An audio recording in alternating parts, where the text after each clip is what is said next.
Hello and welcome to the Backfield, the running back analysis podcast for Week 16. I'm Big Italy 42. He's Jason Gilbo at JGilbo11, and it's going to be a couple pretty popular plays this week. We'll talk about the most popular guy here in a minute because it's another one of those Todd Gurley situations where DraftKings decided they didn't want to raise the price at all. But more easy value for us and a mistake by a lot of people who may or may not play him in some games. But starting off first, DeAngelo Williams, obviously stepping in for Le'Veon Bell. He's been great all season long. And mentioned 7 rushing touchdowns, 4.5 yards per carry. He's been solid facing a Baltimore Ravens defense that has actually been a decent run defense, but this is a defense that's exhausted because their offense can't stay on the field. I mean, it's just a bad situation for them, and Williams been involved in the passing game. Steelers, a must-win, huge favorites. I mean, you just imagine they're going to get up, and then it's going to be a heavy dose of DeAngelo Williams.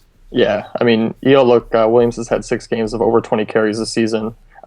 Really should be no different this week. I mean, like you said, Pittsburgh's going to get up ahead and usually just probably run a ton with Williams. And, I mean, he's just a high-usage guy. And you look at Williams has had the 7th highest amount of rushing attempts in the red zone. And that's really with only kind of 7 or 8 starts this season because you figure Le'Veon Bell's only played really 4 games. So really impressive numbers. And he's just not too expensive, and you got to look at him as really the safe option, even against a stingy defense. So, yeah, he's certainly in a really good spot there. Next up, David Johnson. You mentioned he had a monster week. I mean, it was a scenario where cash games, especially, if you had him, you won. If you didn't have him, you should have had him, and then you would have won because he had a monster game. I mean, everyone talked about how Antonio Brown did this week, but David Johnson outscored, I believe, everyone but Cam Newton, I guess, depending on your site scoring. But either way, huge game for him there. He's heavily involved in the offense. And even though we did see Andre Ellington returning to practice in some capacity this week, you just don't really see him taking much away from David Johnson, who's been nothing short of tremendous recently. Yeah, and Bruce Arians has really stuck with him, and you got to really believe that he's going to continue to stick with them just because of the offense and how it's been going. 29 carries this past week, 19, 22 over the last other 2 games, and 11 receptions in that time span as well. So he's just been really solid, and Green Bay's defense is really the suspect against the run of late. Going back, you look at Amir Abdullah rushed for his best game of the season, obviously outside of just last night, but had 5.2 yards per carry, and Cowboys, Darren McFadden, 111 yards on 9 carries. Even Robert Turbin had 51 yards on 7, so I mean, Green Bay's just they've given up kind of big runs over the last few weeks, and with Johnson, the way he's playing, and especially his price, he's the 11th price back on DK there, so he's just a safe play in cash games, and he carries that big upside you want for tournaments as well. Yeah, and this game means a lot as far as the playoff picture in the NFC, especially. I mean, Arizona trying to get that number 1 seed, but if they were to lose this game and Green Bay win, all of a sudden it's, I don't know the tiebreaker scenario, but at least it closes the gap there a little bit, and obviously they're still trying to hold off the Seahawks too. I mean, it's one of the bigger games as far as the playoffs go this week, so certainly going to be a good spot to get yourself some meaningful points. Next up, value. We saw LeSean McCoy with a torn MCL, and we see torn MCL after they said sprain, and then we see reports on ESPN and things like that saying torn MCL week to week. I mean, for a team that's out of the playoffs, I can't imagine a guy who has a torn MCL is going to play this week or next week. But either way, they officially won't rule him out for whatever asinine reason they have. So Carlos Williams is going to be the guy.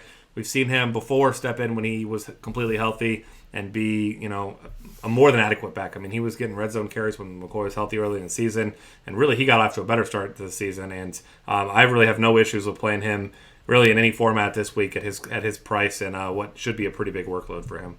Yeah, I mean, Dallas hasn't been great. They're allowing 110 rushing yards per game, ranked as the 26th rushing defense in the league per Football Outsiders there. So, I mean, like you said, I mean, there was a stretch there where Carlos Williams was scoring just at his leisure. I mean, he had first 6 games of the season, he had a touchdown in each, and 6.0 yards per carry this season, unsustainable. But I mean, the guys looked great behind LeSean McCoy all year, and looking at his discount price tag and the matchup, you really have to expect even the Buffalo Bills can get ahead of Dallas there and just run Carlos Williams at as much as they can. Yeah, I mean, and rightfully so. I mean, he's made a couple plays out of the backfield in the passing game as well, like you said. So, yeah. Christian Michael next up. He was a guy who's been on a roster, off a roster, back on a roster. And last week we saw Dwan Harris was going to be the guy. Then he was cut. Then Bryce Brown. Then, I mean, it was just a whole big mess this week. He was the one that finally emerged. He came out and afterward and talking about he just needs to do his job, et cetera, et cetera. And maybe he just needed motivation by getting cut a couple times. Maybe not quite like the Michael Jordan style getting cut like what he did when he was younger, but certainly some motivation for him. Meaningful reps for a team that's battling for playoff positioning. And, last week, of course, it was the Browns. This week, it's the Rams. So different sort of situation, but really cheap price. And we know that Seattle gets their running backs involved quite a bit as well. Yeah, I mean, just looking at the matchup, I mean, obviously it's a lot tougher than the Browns, who the Browns defense just make opposing running backs look better than they are. But, St. Louis hasn't been great over the last few weeks. Obviously, they allowed a big game to David Johnson, but Doug Martin as well, even when they got up a ton, Doug Martin still ran as much as he could. And same with Jeremy Hill. He had his best game of the season against St. Louis. So, he definitely has a pretty safe floor if he gets his 15 and 20 carries, which he should. I just think at his price, he's a decent option, and he should get red zone looks as well. So definitely behind Carlos Williams, I think he's more of a tournament option. Just kind of using it to build up those other plays, getting Antonio Brown or Cam Newton or whoever you want, just lineup construction-wise. Yeah, or both, maybe, if you find a way to do that. Next up, like you mentioned, Doug Martin. He's the guy that you mentioned here. You wish you could play him in cash games, but probably better for GPPs. Although facing a team that's among the worst, depending on who you ask, I guess, by whatever metrics, one of the worst running defenses in the league. And Doug Martin, still the guy that doesn't really get talked about a lot, but having one of the better seasons of any running back really across the board this season.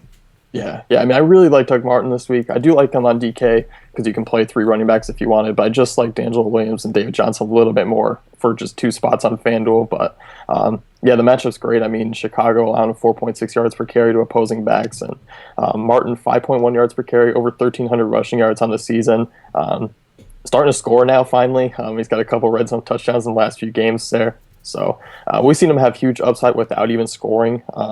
So I just think he's a good tournament option with his ceiling. Yeah, I definitely like that. And then next up, James White, where you mentioned more of a DraftKings play because of the full PPR. But we've seen this in the past. This is no new story with New England, regardless of the health of running backs and other players, is when they need to score points and there's nothing down the field, Edelman, Gronk, whoever it may be, they check down to a running back. It used to be Shane Vereen. We've seen Dion Lewis be that guy. We've seen lots of guys be that guy over the years. And James White now seems like he's solidified himself in, current injury situation-wise, at least, as the guy who catches the passes out of the backfield. And, I mean, he's looked really good. I mean, that screen pass he scored last week was just effortless.